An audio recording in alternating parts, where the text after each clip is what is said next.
Qual o efeito que a imprensa pode causar na vida de um atleta profissional? Qual é o impacto que um microfone pode ter sobre a carreira de um jogador? Seja sincero, quantas vezes você não viu alguém esculhambar o jogador por um jogo que ele nem estava tão mal, mas você acabou também ficando com raiva dele depois do comentarista ou narrador apontarem 1000 erros dele naquela partida dentro de campo? É normal, os comentaristas e narradores estão ali dando a percepção deles do jogo e acabam influenciando pro lado positivo e também pro lado negativo o torcedor que está em sua casa vendo aquela partida. Dante é um caso de jogador desconhecido no futebol brasileiro e que brilhou no futebol europeu, mas de uma hora para outra passou a ser tratado como solução, recebeu tantos elogios na imprensa sem ao menos pedir ou merecer aquilo que era quase uma tragédia anunciada. Depois de ser tratado como grande arma do Brasil no 7-1, o nosso espião que conhecia os alemães como ninguém,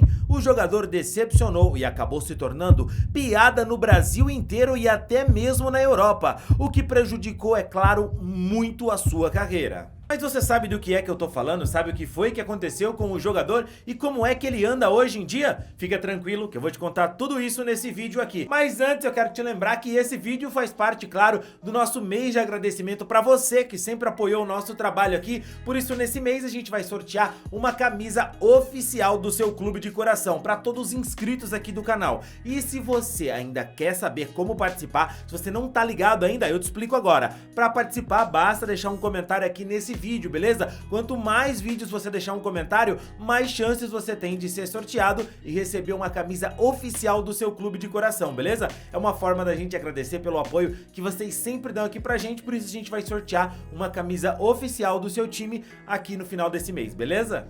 Lembrando, galera, que esse vídeo aqui é patrocinado e eu quero convidar vocês para conhecer a 1xBet, a melhor casa de apostas do mundo. Um site super confiável que já trabalhou com grandes clubes como Barcelona, Liverpool, PSG, e na 1xBet você transforma tudo que você manja de futebol em dinheiro no seu bolso ao fazer os seus palpites. A 1xBet tem as melhores odds do mercado e ao fazer o seu registro, adivinha só, você ganha 100% de bônus no primeiro depósito.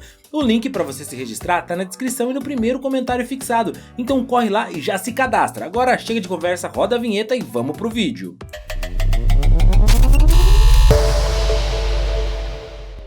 Você já leu o livro Ich, Dante? Foi lançado em maio de 2014, pouco antes da Copa do Mundo. Tem um prefácio escrito pelo treinador alemão Jupp Heynckes. Dante foi definido pelo treinador alemão da seguinte maneira no prefácio: no campo ele é alemão e do lado de fora do estádio ele é brasileiro. Ele é alemão. Foram coisas assim que causaram tudo que Dante não queria na sua carreira e também na sua vida. Dante, no lançamento do seu livro, disse o seguinte: minha história pode servir de inspiração, e acho ótimo que ele tenha lançado esse livro antes daquela Copa do Mundo de 2014 no Brasil. E você sabe muito bem o porquê. Não duvido de forma alguma que a história do Dante é inspiradora em muitos sentidos. Afinal, ele era um menino pobre, crescido na periferia de Salvador. Dante Bonfim Costa Santos, mais conhecido apenas como Dante, nasceu em Salvador em 18 de outubro de 1983. Veio para São Paulo em busca da sua oportunidade, o seu sonho de viver do futebol, da bola que era sua grande paixão.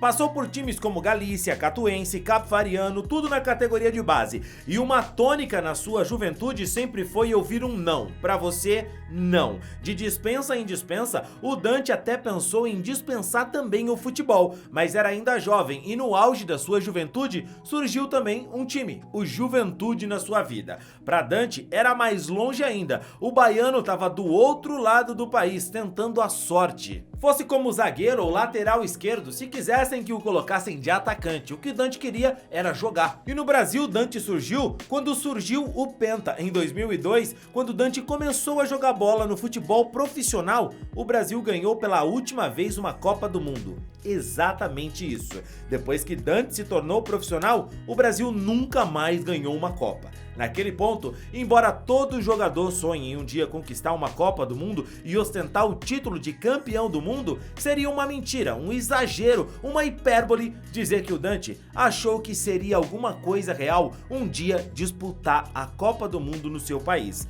Ele estava feliz de ter assinado um contrato profissional, passou a ser mais feliz ainda com o fato de um clube europeu da França, o Lille, fazer uma proposta para o Juventude para contratá-lo em 2004. Deu adeus ao Brasil antes mesmo que fosse reconhecido por aqui, que as pessoas olhassem na rua e dissessem: olha o Dante.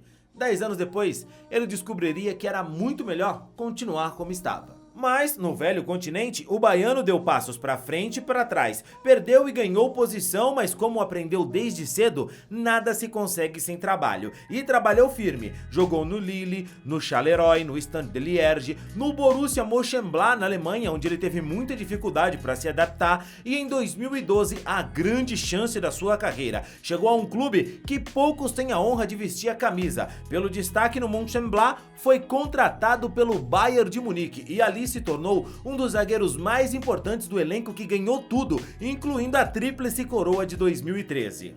O momento que Dante vivia jogando pelo Bayern de Munique era impressionante, maravilhoso. Era impossível a seleção brasileira ignorar o jogador. Foi convocado e imagine só a felicidade do menino, que saiu de Salvador sem saber o que seria da sua carreira, conseguiu se firmar como jogador, ganhar o mundo e um dia chegar a vestir a camisa mais poderosa do mundo, a da seleção brasileira. Jogaria uma Copa do Mundo no Brasil, país que sediaria a Copa. Era impossível não estar completamente realizado. Talvez não estivesse completamente realizado porque ele sabe que precisaria de uma grande realização ainda. Para o sonho ser perfeito, completo, precisaria vencer aquela Copa do Mundo, com o Brasil, no Brasil, diante de todo o Brasil. E Dante estava no grupo, mas não era titular. A dupla consolidada entre Davi Luiz e o capitão da seleção Thiago Silva eram intocáveis. Nas quartas de finais, depois da vitória dura sobre a Colômbia, o Brasil enfrentaria a Alemanha. E o Dante foi escolhido para ser o reserva imediato do capitão Thiago Silva, suspenso para aquela semifinal. O Brasil, por histórico e cultura, costuma pensar em ganhar os jogos antes mesmo da bola rolar. Já havia solução para os problemas em cima de falácias, pois é, meras suposições. Para parar os alemães, basta colocar o Dante, ele vai ser o nosso espião. Treina com a base da seleção alemã todos os dias no Bayern de Munique. Ele conhece os alemães. O Dante vai resolver. Note que o Dante não disse nada, só treinou e, como sempre, trabalhou para disputar uma semifinal de Copa do Mundo, um jogo importante, talvez o mais importante da sua carreira. O problema é que a imprensa não tratou Dante como mais um jogador que entraria para ajudar a seleção naquele jogo difícil. Tratou Dante como a solução para os problemas que o Brasil teria naquele jogo que... Meu Deus... Todos já sabem o resultado. 7-1 para a Alemanha. O maior vexame da história do futebol mundial. Uma vergonha sem fim. Todos tiveram culpa.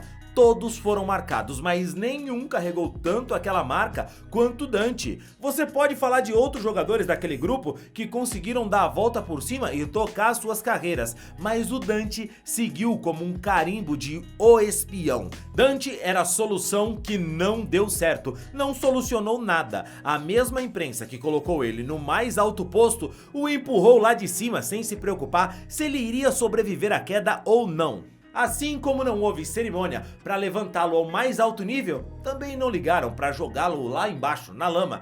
Dante não serve. Nunca mais, é claro, Dante voltou para a seleção brasileira. E pode ser engraçado para nós brincarmos com o 7-1 em algum momento entre torcedores. Mas imagina, no seu país inteiro, você ficar marcado para sempre por ter participado daquele jogo, por ter sido o grande vilão na visão da imprensa e torcida. O Dante virou piada no Brasil e na Alemanha, onde ele conta que ele teve que pedir para alguns jogadores do Bayern de Munique pararem de piadinha porque ele já estava irritado demais com aquilo.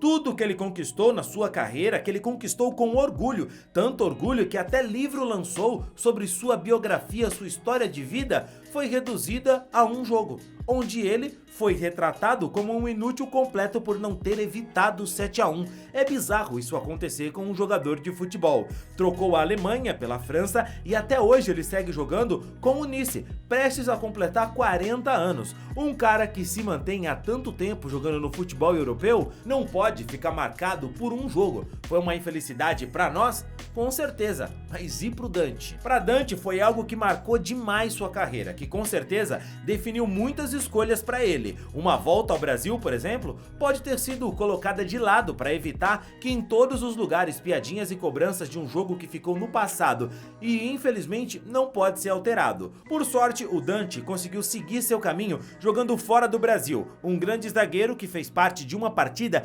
infeliz da seleção brasileira. E quando eu digo que um jogo marca muito. Imagine você e pense, se Thiago Silva não tivesse sido suspenso, o resultado seria diferente? Se Dante não tivesse entrado naquele jogo, a carreira dele teria tomado outro rumo? O que é que você pensa? Deixa aqui nos comentários, Dante era bom zagueiro ou ele realmente falhou demais e aquilo merece condená-lo pra sempre? Eu discordo disso, mas deixa aqui nos comentários a sua opinião e não esquece do like no vídeo. E por falar em jogador de seleção brasileira, a gente fez um vídeo sobre esse outro jogador que passou pela seleção, você viu?